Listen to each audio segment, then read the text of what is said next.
Hello, I'm Raul Ochoa, and I am a dual language social science and Spanish teacher at Clifton. And this presentation is for our dual language U.S. history class. So let's go ahead and start off with a quick class overview. These are the big topics that we'll be taking a look at throughout the course. The idea is to develop an understanding of U.S. history from really around the time of European settlement of North America to the era of Reconstruction, right, which is the time period right after the Civil War. And one of the big components of our class early on is our focus on how our country's democratic institutions unfolded, how they were created, how they developed. And so that is a big focus of our class to reach, an understanding of these institutions.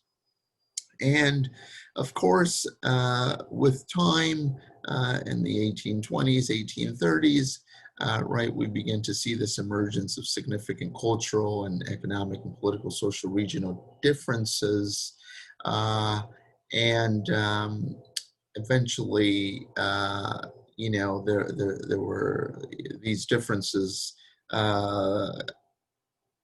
played into the development of what became the Civil War, the American Civil War, right? So that's another big component that we will be focusing on this school year, right? So we'll take a look at the causes, the course, and the consequences of the American Civil War, and it's a very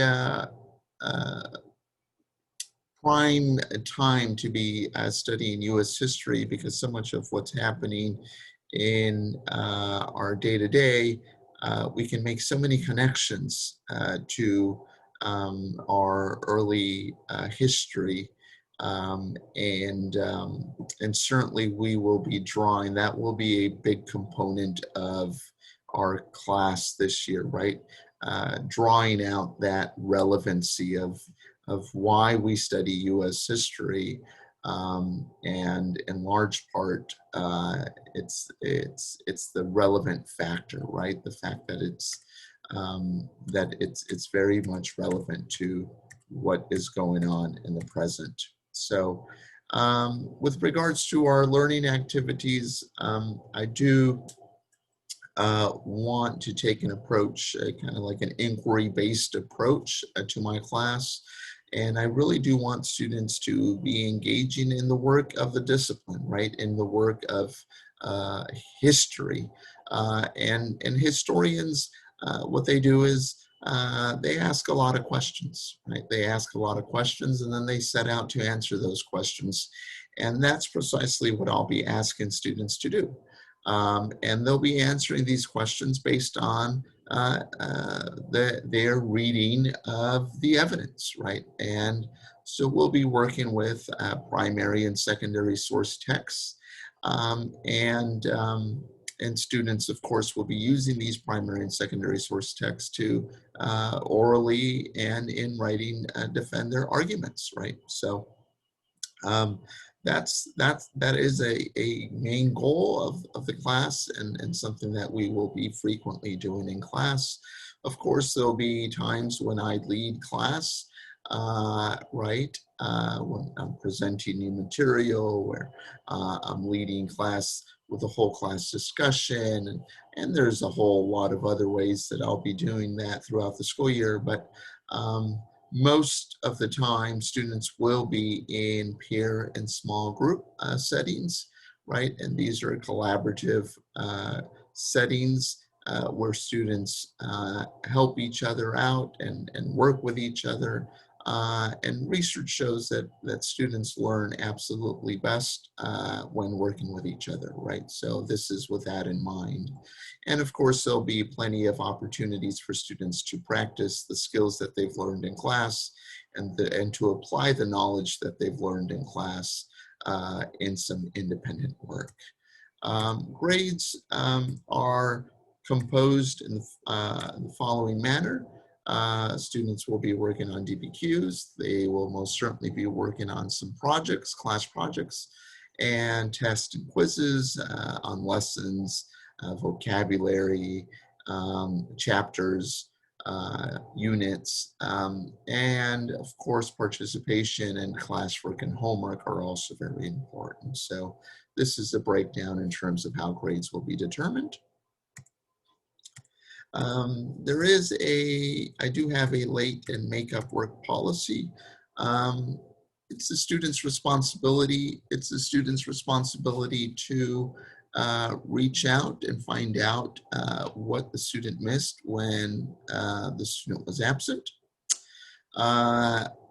Makeup work may be turned in and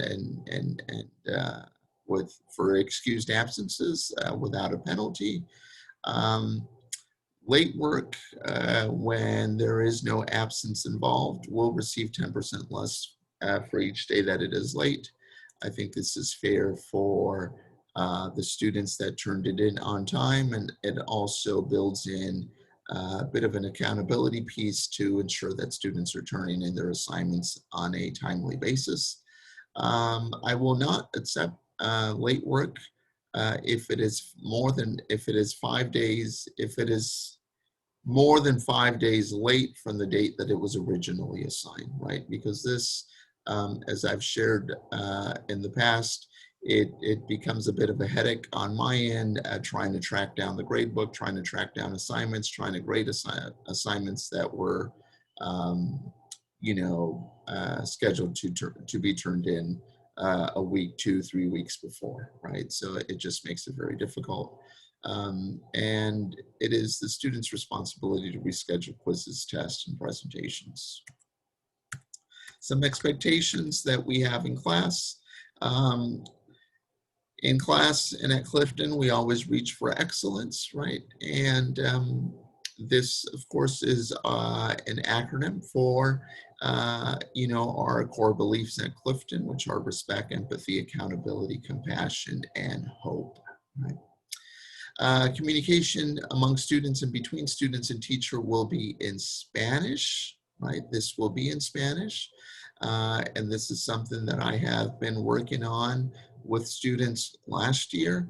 And I've already had to call this to their attention on multiple occasions, right? Where I remind them, when, they want to ask something or they want to say something in Spanish, in English, and I give them a friendly reminder to do so in Spanish, right? So I'll even say when they, when they try to say something in English, I'll just tell them that I don't understand what they said, right? So, the vast majority, the absolute bulk of the time, will be in Spanish in the targeted language, and exceptions here and there, but very few, probably less than a handful in the school year. Here and there, we will watch some videos. Short videos online, and these videos, the vast majority of the time, are in English, and I always do my best to put the subtitles in Spanish. Students are expected to be prepared with the classroom materials. A list of these suggested materials may be found on the syllabus, and which all students have. And students are expected to be polite and respectful toward themselves, toward each other, and of course toward myself as well. And I have no doubt that they will. Students are expected to complete assignments on a timely basis, in a timely manner, excuse me. to show their best effort and make sure that it's their own work. Um, in our virtual setting right now, all of the above mentioned expectations also apply. I would like to say that in our virtual setting right now, my absolute preference is for students to have their cameras on. And this is something that I remind them of on a daily basis. Right? It's nice to see them. It's nice to see their beautiful smiles. It's nice to see what's going on their end and how they're engaging with class.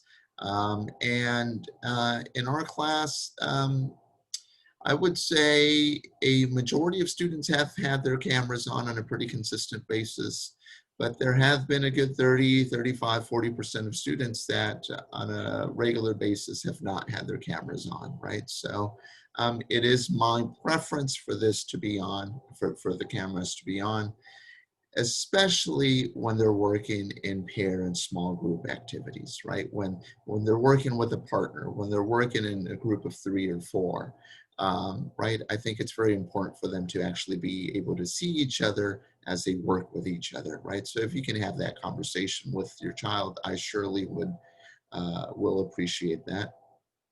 If they can also minimize their distractions, make sure that they're not on, trying to multitask and play video games at the same time, or that they're being distracted with their pets or their phones, right? Um, if you can remind students that the chat function on Zoom and the stream function on the Google Classroom are for, they're good, they're really good communication tools that we have at our disposal, but to make sure that these tools are being used for class purposes only. Um, Something that I've talked about with students regularly is the mute function on Zoom. If they can use it as it says there, and of course the very important point of not taking any screenshots, photos, or video of classmates and or teacher, right? This speaks to issues of privacy and to a whole host of other issues, right, which we're all familiar with. With regards to what happens when we're not necessarily following, what were class expectations, my first step in all of this is always to talk to the student, either, orally, give the student some sort of verbal warning, or if not, I will quickly, send the student some sort of written notice. Usually, especially right now in this virtual setting, via email, right? And I'll just give the student a friendly reminder of our class expectations. And then after that, I just kind of proceed down the list here. I ask students to write a reflection so they can think about their actions. I will not hesitate to contact parents and guardians by either email or phone.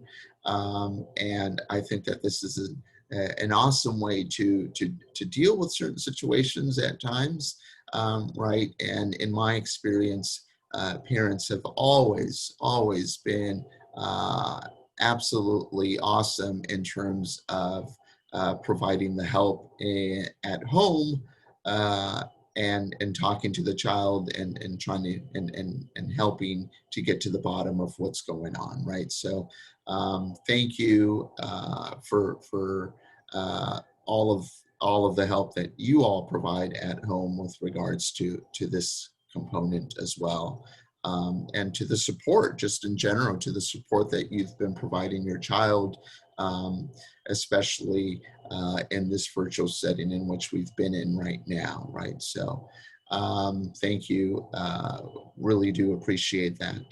And then there are the other components there, parts 4 and 5 there, which in all honesty, in my years in the profession, I've had, I really haven't had to